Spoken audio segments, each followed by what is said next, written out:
નમસ્કાર. શંકરસિંહ બાપુનો ભયંકર ઝટકો. શંકરસિંહ વાઘેલા એલાન કરતા ભાજપને કહ્યું કે તે ક્ષત્રિય સમાજને છંછેડવાનું કામ ન કરે. 24 કલાકમાં વાત દિલ્હી સુધી પહોંચાડીશું. આ સાથે જ ક્ષત્રિય સમાજના આંદોલનને સમર્થન આપવાનું આ તમામ સમાજના લોકોએ જાહેર કર્યું હતું.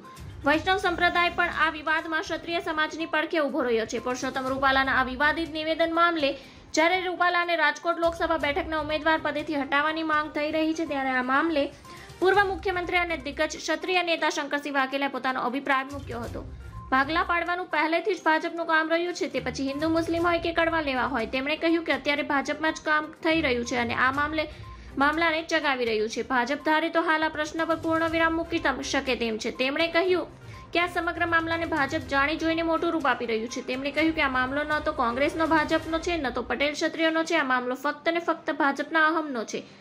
રૂપાલા હર્ષ સંઘવીના નિવાસસ્થાને પહોંચ્યા હતા. બંને વચ્ચે દિલ્હીની મુલાકાત બાદ થયેલી બેઠક ખૂબ મહત્વની મનાય છે. વિવાદિત નિવેદન બાદ રૂપાલાની મુસીબતો વધી છે. ધન્યવાદ. જય હિન્દ.